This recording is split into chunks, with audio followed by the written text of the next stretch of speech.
All right, guys, hopefully I'm low enough for you to see me here. Tonight, with my one camera setup, I'm gonna be doing pasta with tuna, Dante's favorite. Let me go a rundown of ingredients here. I'm gonna get out of the shot. Penne, it is important it's penne. I don't know why, but it has to be penne, for him anyway. But it's always, growing up, this is a very nostalgic dish for me. My mom always, still to this day, makes this for me all the time. And then you can do something really cool with the leftovers. Not only these leftovers, but lots of leftovers. Pomi, strained tomato. Like before, we're gonna use about a half. This is very important. So I've already decanned 2 cans of tuna. You need tuna in olive oil, okay? Has to be tuna in olive oil. Tuna in water is gross. Don't do that to yourself. Tuna in olive oil, live a little. 2 cans just to show. We got a glass of white wine we're gonna use to reduce later. Little red pepper flake we're gonna throw in. This is a half onion I've already cut. Kalamata olives for later. And some garlic.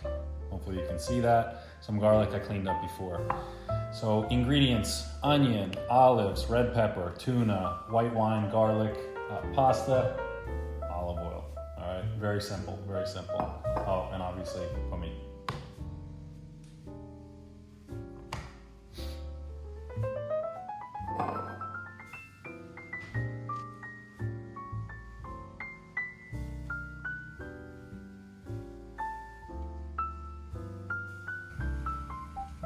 All right, first things first, I'm gonna turn this pan on. We're gonna lube it up with some olive oil. I like to go a little heavy here. Throw in some garlic. And we're also gonna toss the onions. I'll let this cook for a little bit before I add the tuna. Just let it do its thing.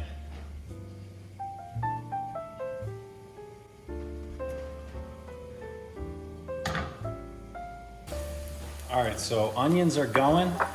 I'm gonna throw in my red pepper flake.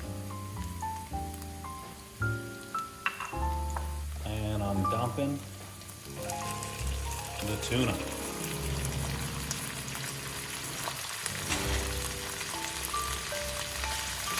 Obviously the tuna is already cooked, but we want to break this down a little bit more. We're going to get this kind of like creamy, especially once we add the tomato sauce. It's going to be a real nice fine sauce. We just want everything to kind of suck up all the flavor.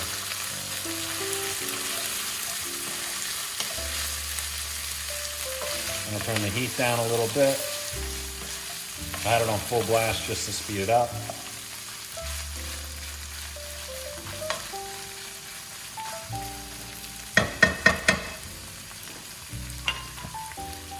I'm gonna add a touch more olive oil, just because those onions soaked up quite a bit. I'm gonna turn the heat up a little bit. Max blast. Throw in this wine. We're just gonna let this cook off.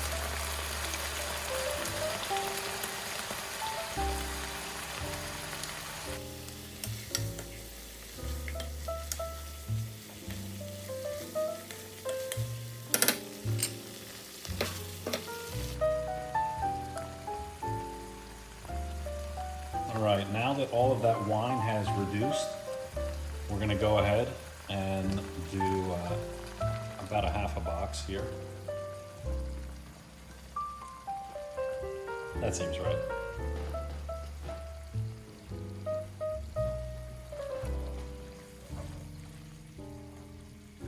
Stir it in. And do the same thing. We're just gonna cook it off a little bit, get some of that water out of the tomato, concentrate the flavor.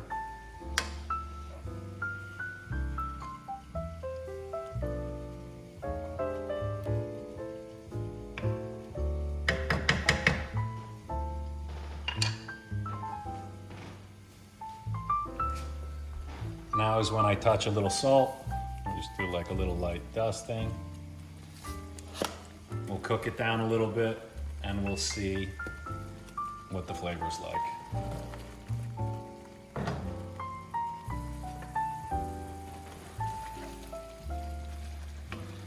See how this is getting a little thicker? It's because it's not a whole box of tomatoes, so there's not much to cook off.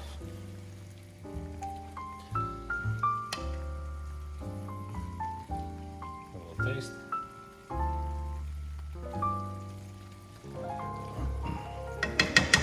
Tell you what, it's just me. I'll do it the right way. Get a clean spoon.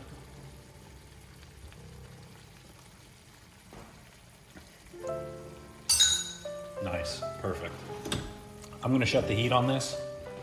This can sit for a bit. We're gonna toss this pasta.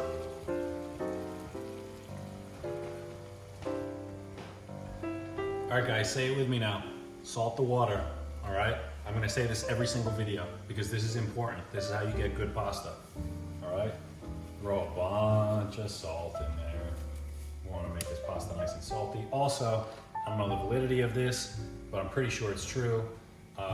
Salt raises the boiling point of water, so the water can be a little hotter. I don't know. These penne say cook approximately 11 to 13 minutes. That seems like a really long time.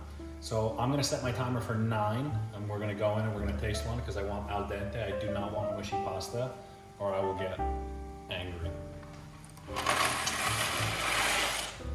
All right, come back in 9 minutes.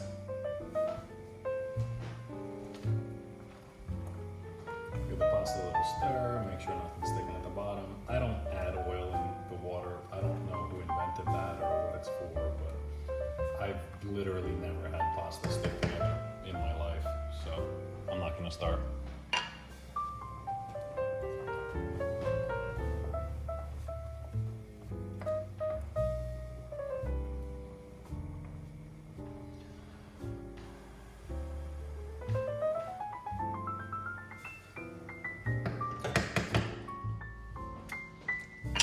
Done.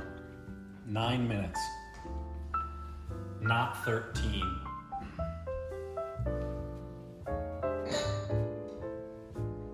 Out of habit, stealing some water, but for this dish, you will absolutely not need it.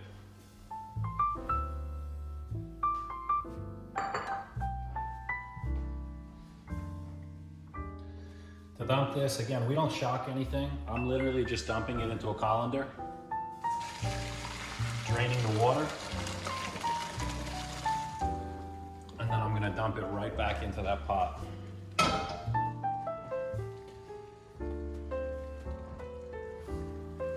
No shock, no nothing.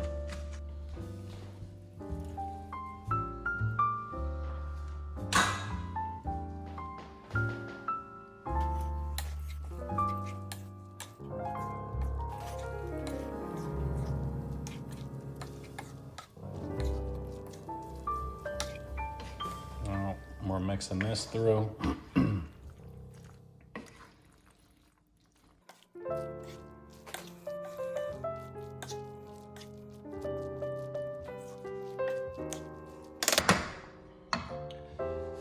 Again, if you don't like olives, don't add them, but I love them. And I love the little salty punch that they give to it. It's kind of like a little surprise. You're just eating pasta, and all of a sudden you get a little blast of an olive in there, which is really, really nice. Finish mixing this up. It looks like the pasta is all sauced. Oh, we've got a couple casualties. It's okay. It is okay.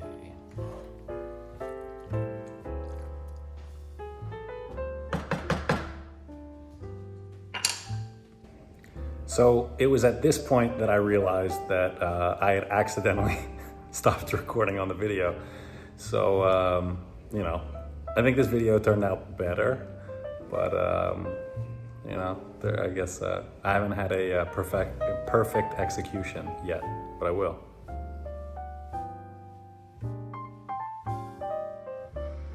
I just want to thank you guys so much for watching. This is, like I said, one of my favorite pastas. I know I did the carbonara yesterday, which is top 5, top 3 maybe, but this is definitely top 3. And the nice part is, I got some leftovers, so I'm gonna make something really cool with them tomorrow.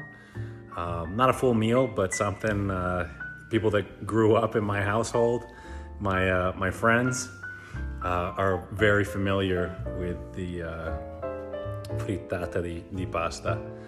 And I'll show you guys how to make it. It's very simple, and you can do it with any pasta that's left over. This pasta just happens to be the most delicious. Again, thanks for watching. Hopefully you found it informative and you dive in and you try it out for yourself.